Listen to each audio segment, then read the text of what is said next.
Biso, tozali ba éducateur à masse. Il faudrait te présenter la population na biso et loko oyo peut-être batu ebele basalate. Oyebi biso tozali ba fruit ya bolingo batu. Mais de retour, il faut te rembourser na batu wana pe bolingo bango batchai kati na biso. Mais bayeba ke toza bato maboke wana nde toza mais so bafungo liboke na kati bamona bamonganza bamona bampoka bamona bamboto bamona biso te maboke ezali bango bazwa biso ka bato maboke mo botanga wa banso totanga kuna tanga musobinga tanga kate mais aza déjà ba 8 ans donc eselenga epesenga posa wana asaki onga mot na baki nzambe sunganga nde nzamba ko kisima. Mais devedi mpiko na ya kokomisa likanisi na ya tina suka etumboli ba mpiko mususu po ekomisa mape makanisi na suka. Donc vraiment encore pour une fois ngai soko moni ngai esika ba comédie basangani na koma okima feti mais soko na ye parce que na yebi que c'est quelque chose de très important. O ezakati na biso ba yango ti ba réalisation o nde yango wana donc et loko aneti joueur à la tique kilote azobete azokoma salité azotoka nyonso mais so otali na sema kilote wana otali so biso ke ta ba réalisation ya jogo yango au fond monoko. C'est donc toujours dans les soucis de mieux se rendre utile à la société. Et étant natif de la commune de Kisenso, que nous avons voulu mettre au service de la jeunesse, en général de Kisenso en particulier, au travers de ces projets, de ces créations d'un cadre éducatif exceptionnel. Car, dit-on, la jeunesse est le fer de lance de la nation. Dans cette optique, nous avons, au fil de ces longues années, de notre carrière artistique patiemment investie dans chaque grain de sable, chaque centimètre cube d'eau, chaque sac de ciment pour acquérir cette terre et ériger ces bâtiments qui de même sans construction et encore inachevés. Karine les pria que du bonheur soit béni. Check, c'est pas pareil. Ekrina TV ya Mama Karine qui foulami déjà. Bokoto, s'abonner na Ekrina TV yoka Ekrina TV. Voilà, merci à l'internaute Nyon sur Obaza Coaching Nekina Télévision.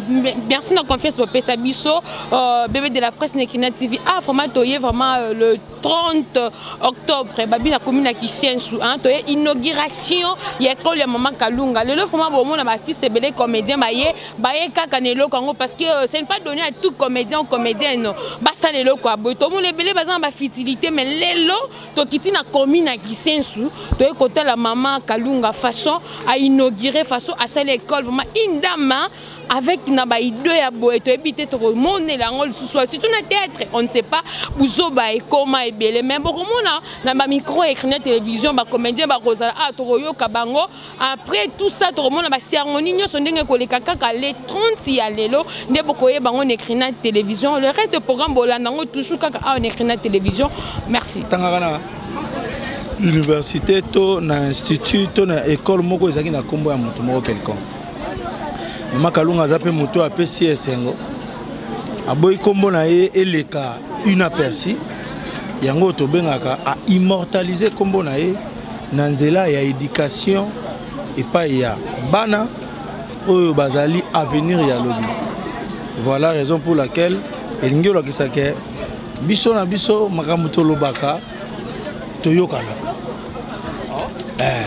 Donc makambo tolobaka toyokanaka parce que ezali peut-être rêve ya batu ebele ezali peut-être ba projet pe ya batu ebele mais Mama Kalunga beti c'était a beti libaya et mutu nso ko ba pe na za idée otonga école mais monika ba flat e bandi babi abi kana ko komisa na ngo pe flat mais devedi mpiko na ya ko komisa likanisi na ya tina suka etumboli ba mpiko mususu po ekomisa mape makanisi na suka. Donc vraiment encore pour une fois ngai soko moni ngai esika ba comédie basangani na koma okima feti mais soko na ye parce que na yebi que c'est quelque chose de très important. Eza makambo etali non seulement la comédie mais etali toute une génération etali bana oyo bakozala avenir ya Congo ya mboka na biso mpona lobi. Président Cester, est-ce que dans le projet na yo depuis que vous avez un visionnaire, dans le projet na yo pe un jour peut-être pour ça l'université, pour ça l'école peut-être emboîter les pas. Depuis ce que nous avons émission en Kala, on parle de toujours de ça. On parle de toujours de ça depuis et on a toujours ces projets. Molo on va aller. Kalunga a besoin péter katika la emoko. Azana besoin d'engue koto ba omona groupe scolaire Maman Kalunga, le bibamoni complexe scolaire il a dit esobe biso tozali ba éducateur à masse. Il faudrait te présenter la population na biso et loko oyo peut-être batu ebele basalate. Rebi biso tozali ba fruit ya bolingo ya batu. Mais de retour, il faut te rembourser na batu wana pe bolingo bango ba tchai kati na biso. Donc voilà. Donc vraiment, ma présence déjà ici, ça dit beaucoup. Kolonga musika to wuti pona okomati awa, et ngelo ba déjà que vraiment avec tout nos cœur, nous te soutenons. Na si na projet ongana na minga olobate, Maman Kalunga emoka yebi esika nini to beti sete esika nini to salike makambo mususu pe esalama. Par courage na biso par makambo belé.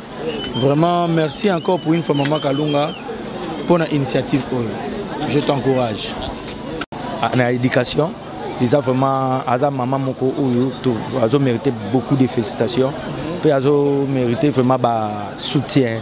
Même il y a mboka na biso bakonya mboka na biso faut batia poids parce que déjà tant wa boti loko boye ils ont mwana liboso boti. Donc pourquoi pas couper ces chances à botaper à mi balé. Donc on a déjà za maman moko boye azana ba idée pe ya malamu. Donc bande konyo surtout oyo ba ko landa biso ndenge tozo ça eza ba biloko moko ya kotia poids net na iloko Maman Kalunga salebo. Ils ont plaisir vraiment fierté na biso. Alors par rapport à Batou Babino Barabata Maboto, Matamaboke plutôt, Babonabino utilité dans la société, Nino Koloba par rapport à regard au Batel à Bino, réflexion Batou à votre n'est pas Nabino. Mais baye toza batamaboke wanande toza mais so bafungo liboke na kati bamona bamonganza bamona bampoka bamona bamboto bamona bisote maboke ezali bango bazwa biso ka batamaboke mais lelo oyo mutasali école oyo azana aza mutamaboke o bango babema mutamaboke wana o tosalaka tozo salela bino masano tozo te ya bino nzela masano. Mais vie na biso za masanote. Vie na biso toza batu oyo totangi ba classe, oyo to réfléchissera bien, oyo tozalaka pe na ba ambition ya malamu. Mais batu batala kaka facette wana façade na biso oyo tozalaka nango na scène. Mais oyo ezakati na biso. Ba yango ti. Ba réalisation oyo nde yango wana. Donc et loko aneti joueur alati kilote. Azobeta azokoma salité azotoka nyonso. Mais so otali na sema kilote wana otali so que taba réalisation ya jogo yango pour fungwa munoko batu msusu ba ozalaka ndengwa na vie po bakamwa biso.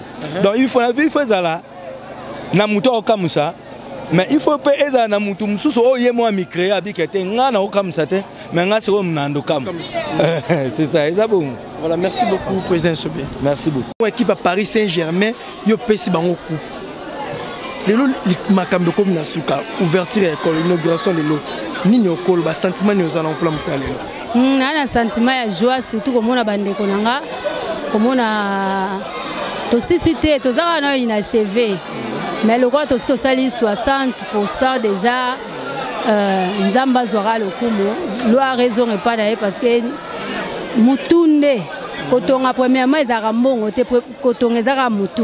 So raisonner que son autonga na mbongo autonga te mais so raisonner que mutu ezali osaka ke na tonga na autonga yango na elongo na bandeko to sunga commune ya Kisenso ba délinquants baza tellement ebele wana nazo marché ba moté baza tellement ebele so yibiso to sungi bango te mutu musa ko sunga bango donc aza tenga na sina bandi na te première pas en trois so yibino pe botier deuxième pas et vous appelez sous malamu koloka. Maman Kalunga, félicitations d'abord. Merci. Merci, c'est une dame vraiment tout le monde qui est comédienne au Bani Moussala na yo kala. Nazali Tilelo. Voilà, idée oyo parce que ce n'est pas possible. Il y a une comédienne à ça l'école. OK, mingi na maman théâtre mais aucune éducation. Idée wana pe courage wana ezwa ki comment? C'est l'amour hein. Ezara bolingo. Mutu so alingi arosala. Donc eza bolingo kolinga batu. Komona ke bana moko boye bakoki kobeba lobi. Et puis tamsuma kina na bango ezala likwa mutu na yo ponga tona bandeko ya koto yo na mona bana bazo tambola baza pena respect mingi te na tuni bango botanga wa bazo tanga côté kuna moni ne bana bayaka wela batala tam mususu artiste na bango tant bazo buskila ne boye maman bana ba injire ezobi ne pousser ngana tuna bango botanga wa banso tanga kuna tanga musobinga tanga raté mais aza déjà ba 8 ans donc et ça et puis ça nga posa wana asaki nga mot na baki nzambe sunga ngai nde nzamba ko kisima nzamba sunga yo bien sûr mais tobi que gratuité commis je sais pas école ya maman Kalunga eza gratuit ou bien il y a de frais oyotie mais en montant moko un peu alizé là te école nanga eza na gratuité te mais eza na minerval moko eza mbongo ya mukie eza na prix moko ya C parce que na kati ya bolingo so otie mbongo ebele c'est que tika su bolingo te et comme elongwe amour ya bato comme soit amour ya mbongo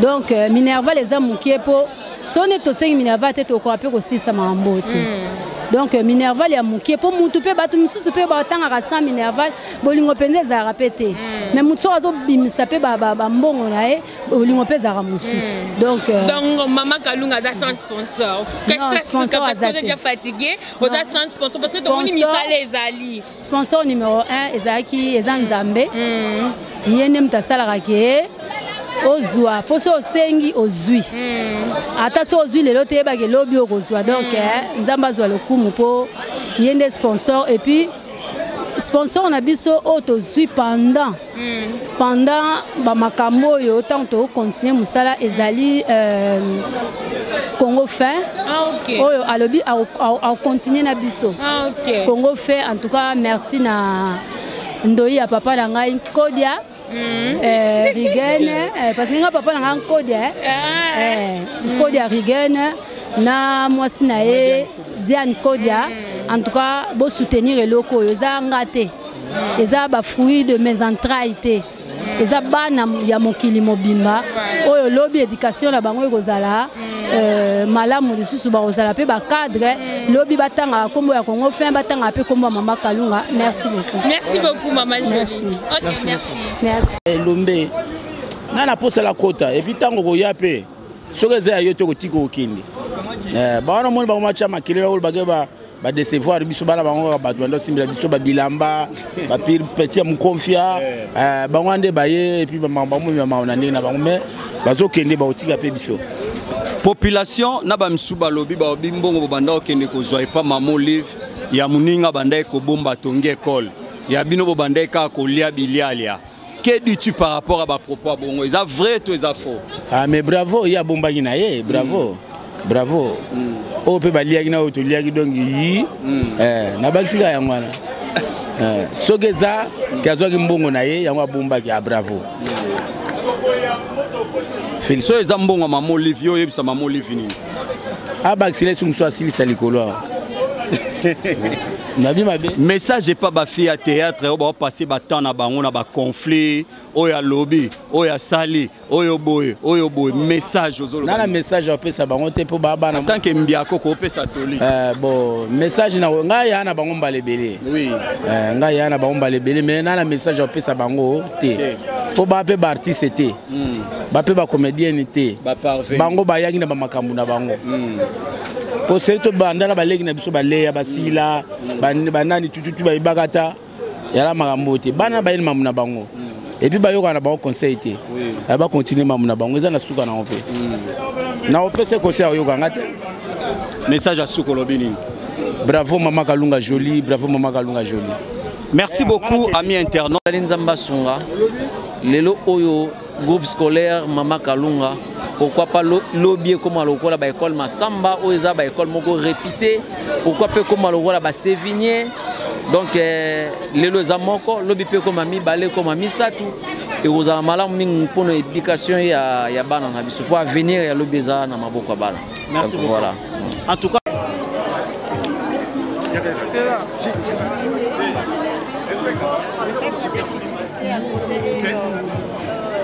face aux maturités. Ce n'est pas facile, mais elle est en train de contribuer à l'évolution en beaucoup de voilà, bravo déjà à elle. Moi, je dis que ça peut soutenir à mes maïs sur le sika. Donc, Aïda, bon courage. Naïe.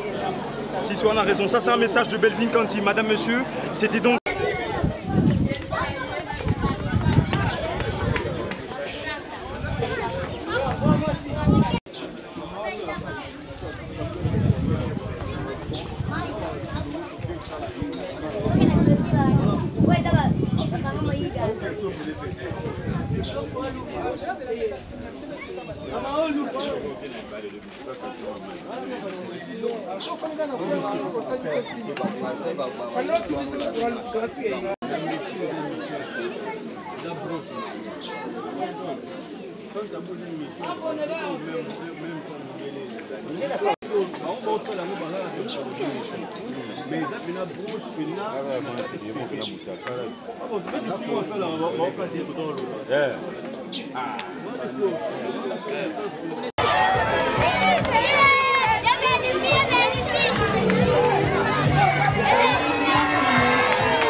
Mwana mboka, mwana papa, mkolo mboka.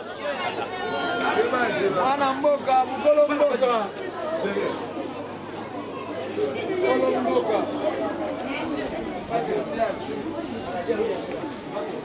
ezali déroulement ya cérémonie oyo nkolo nabondeli mpe nabeleli yo nkolo obanda na biso du début jusqu'à la fin, Seigneur. Que ta main puissante et agissante, éternel Dieu, est à la permanente nesika oyo nkolo nasengi likolo efongwama en vertu de l'autorité que tu m'as léguée. Je prends l'autorité sur toute puissance qui n'est que et sauveur Jésus-Christ. Merci beaucoup, nous pouvons nous asseoir. Merci beaucoup pour votre complicité et votre collaboration.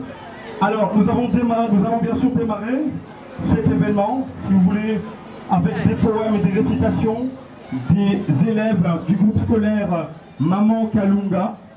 Alors, il y a quelques élèves, bien sûr, que nous allons inviter, qui vont sur, et on a bien sûr une petite scénette de Victoria et Elsa, je pense, merci, et aussi le discours, bien sûr, du promoteur, du couple promoteur, donc Maman Kalunga. Vas-y. Mon école s'appelle Boussole Maman Kalunga. Elle est située sur l'avenue Podolivelle, Kachaga, dans la commune de Kiseto. Quelle joie, quel bonheur! Oh mon école, j'aime mon école.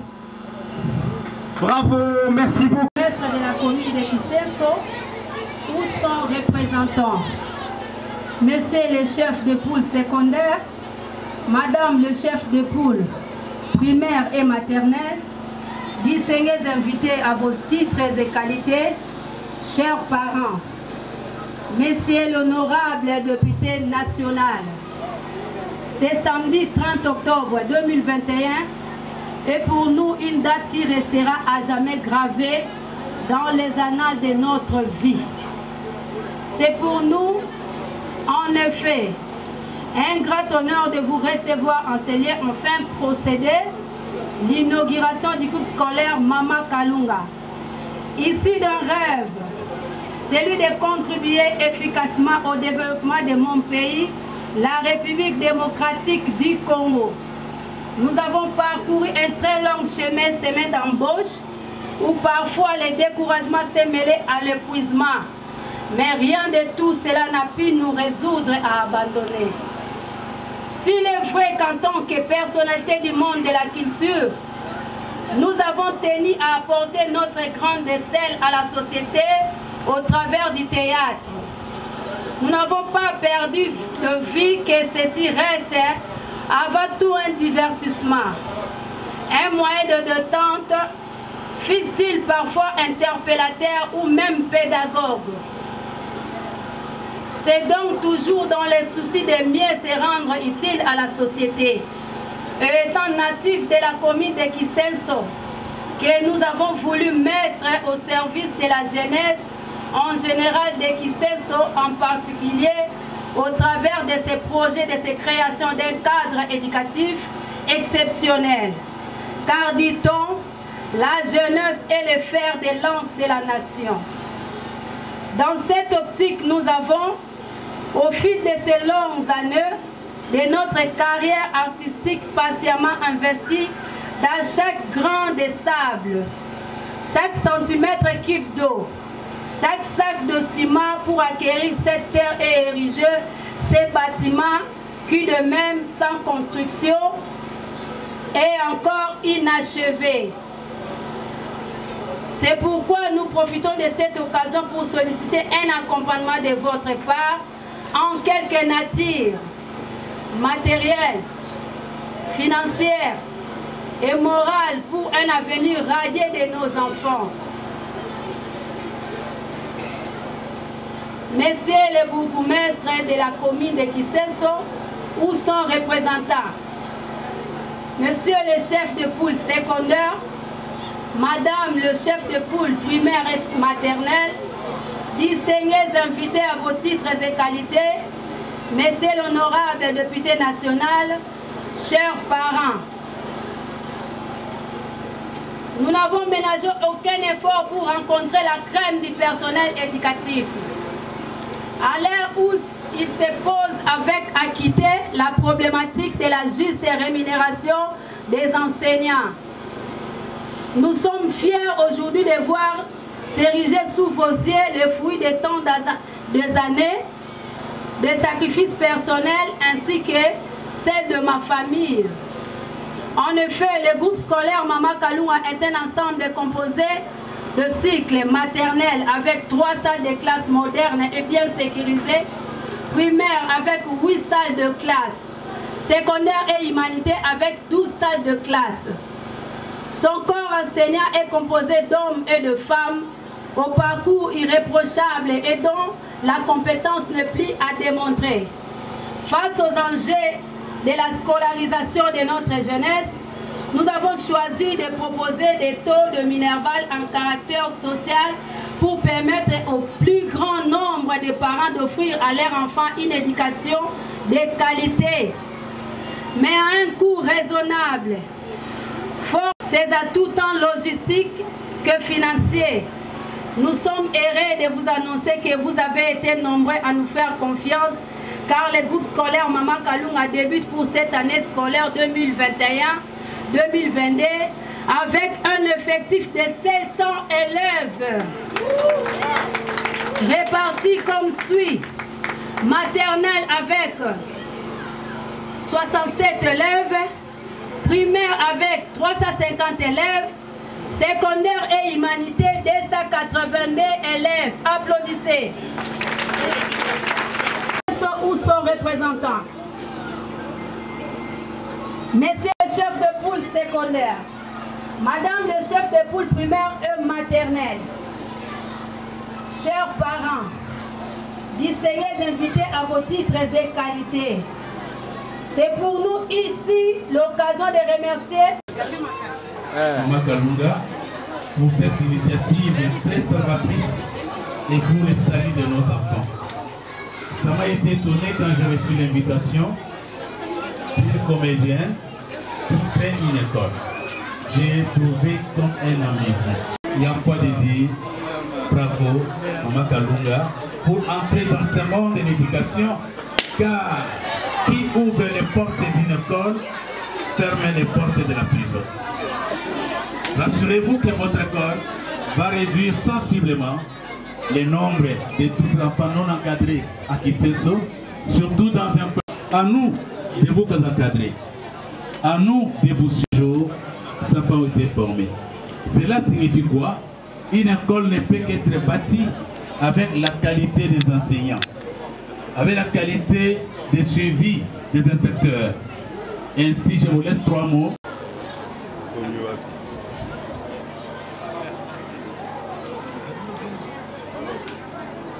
Bonjour. Lelo français tomboki. Na moi makasi na français bala na kapete. Yango zoka des fois ba faute zo bima mususu likolo mususu bot. Bon, nazo pesa bino merci pour la présence na bino. Merci na représentant ya bourgmestre, bien que je suis très contre que les responsables les Batindaka représentant na bango chaque fois qu'il y a des choses si sérieuses. Je dois dire merci aussi à l'inspecteur. Ngamoko nazalaki na 14 rendez-vous lelo. 14 rendez-vous politiques. Ngamoko na tangaka. Lelo samedi na tangaka de 9h à 16h. C'est une leçon que Maman Kalunga pesi bato. Je dis toujours aux gens que Mutuna Mutu akoti organiser vie na ye na secteur ya fonctionnaka. Pas nécessairement pour envier batou na domaine na bango. Maman Kalunga fait le théâtre, les lotomoni école. Moi j'ai vu les photos, je parlais de ça. Les lotomoni école bana bango batondi. Ngai nazali journaliste, les lo naza député nanzela ki journaliste. Et l'obité qui artiste comédien kokoma député té. Artiste comédien kokoma pe député nanzela na ye ki artiste te organite. Musicien koti kokoma député nanzela ki musicien. Avocat zokoma député nanzela ya ki avocat. Pasteur pas zokoma député nanzela ya ki pasteur. Et ngai nazali député nanzela ya ki journaliste. Yango tozo bundana bango tika ki journaliste na lobi na kotika te tant que mauvais ko ezate. Omoni nazape na école na musala ya ki journaliste. Donc on peut s'organiser. Et ça la kanga y passe surtout na monde na bango ya artiste. Okomona ka muke artiste en danger. Artiste. Oh azozanga aspirine. Quelque part là ça dérange. Oui, ceux qui mutu maladie, mutu akozanga bakoti ko assister, mais ce n'est pas l'occasion de rien parce que chacun peut s'organiser pour garantir sa vie selon Musala Salak. Deuxième difficulté, bomoni toye autotiki mitukakuna. Maman Kalunga vient répondre à un besoin. Bana Oyo, ceux qui vont sentir, l'inspecteur l'a dit. Bon, moi je me demandais que peut-être école les Banda, il y a quelques années, et Mboula Oyo, ce n'est que la continuité. Parce que ce que j'ai entendu, Bana Oyo Balobi, je me suis demandé, est-ce que dans 3 semaines, Bana Bako comme à niveau 1. Donc il y a une bonne qualité d'enseignement en ces lieux. Mais sachez-le, plus Batu Bazo Tangisa, il faut que tu aies une condition à que Bako Tangisa Nandenga Malamuto. Bafuta enseignant. Alors que pour que les enseignants soient payés, il faut que Baboti, Hermonko, la radière, au bon macapé pour la classe Yaban. Et ça été. Les enfants ont tout dit. Et je sais, je connais ma difficulté où ils allaient dans le domaine. Oyo. Maman Kalunga, très sincère félicitations. Et nous allons demander à ce que Bandeko Nyonso, Bamboate les pas. On peut organiser sa vie na secteur yo ozali kosala. J'ai entendu, je connais c'est quoi la construction, Maman Kalou, naebi. Naebi pe libanga moko boakela kinga na téléphone, yo moko yebi. À un moment donné, nous allons revenir, Tokobenga yo, on ne manquera pas de soutenir cette œuvre. Et je profite de ce micro. Pona kosenga, ngai d'abord naza Elia Lukunga.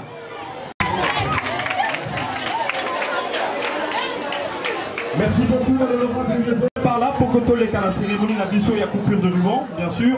Alors, Torobenga président Elombe, Oazali papa et maman Kalunga Namosala, Akoya, couper sa message Yamouké, et puis tous les cas la cérémonie de coupure de ruban. Donc, bande quoi protocole ne bagoïde biso par rapport à bateau Barosali Banda pour la coupure ruban. Merci président Elombe pour vous. Il a été dit par mes prédécesseurs. Un technicien d'enseignement a parlé, un député national a parlé, donc pratiquement rien d'important à ajouter. Mais sinon, exprimer ma satisfaction. Exprimer ma satisfaction pour cette œuvre grandiose. C'est vrai, il n'est pas facile d'investir dans l'enseignement. Et surtout en cette période où elle le fait avec du cœur, pas pour le lucre, pas pour un bénéfice matériel, mais pour du cœur, dans un quartier qui est celui que nous visitons aujourd'hui. Généralement, qu'est-ce qu'on ferait? C'est de construire un hôtel où on gagnerait facilement chaque jour. Une boîte de tolérance. Qu'est-ce qu'on ferait? On construirait peut-être un bar, parce qu'on sait qu'en pareil milieu, les gens préfèrent s'enivrer, dormir, pour oublier le souci de la vie. Mais elle bâtit une école. Mao Tse-tung a dit, l'humanité ne retiendra que les noms des bâtisseurs. Une école reste ad vitam aeternam. Parce que même si ce bâtiment peut s'écrouler demain, mais ceux qui auront étudié ici garderont le nom de Maman Kalunga de cette école.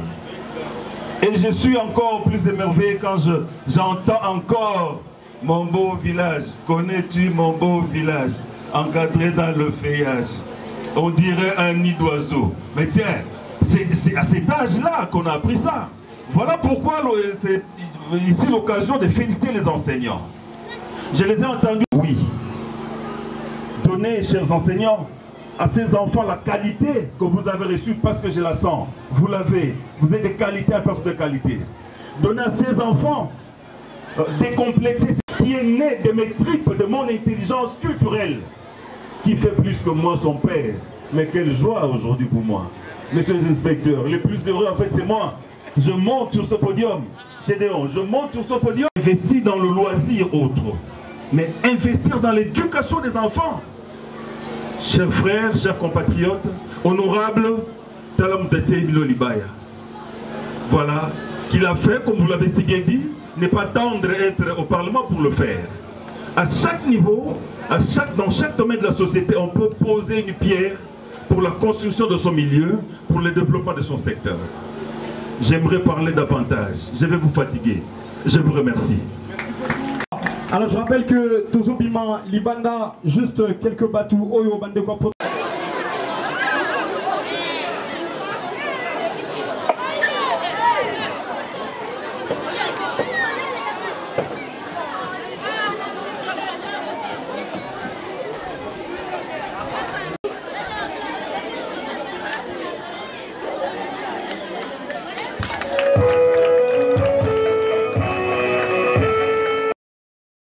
Et voilà, on dit vomi la fin du show, qui son commencement, bien internet, union sur bon moni vraiment, et qui n'a TV bon moni immense comment inauguration à Maman Kalunga, comment elle est en tout cas, rien à commenter, rien à dire, babi vraiment moi ça beti munda bakolo babini et moi ça beti munda bambal babini en tout cas, déjà ma vie, on a mon théâtral, tout le monde a rara babeuse, tout le monde a rara makamé, tout le monde Maman jolie Kalunga en tout cas, et là kabona qui sensou, en tout cas bato enquête boti enquête, bato finga boti ka kofinga kalunga parce que tout le monde maman Jolie a sali musala parce que est parce que la tili je sais pas ce que comme a dit niveau tout le monde va poser l'omé ba belle vue va poser les sobe sai en tout il y a tant de gens au ba vraiment le na inauguration ya maman kalunga en tout cas bana ba réciter donc on a zone ici na bokala nanga ko la bien tanga vraiment normal maternelle humanité primaire et tout na moi vraiment ba récitation to bana qui vraiment koloba le loba nango ba lobby mais wa pina qui en tout cas ici babi formation ezali vraiment pas maman kalunga formation ezali en tout cas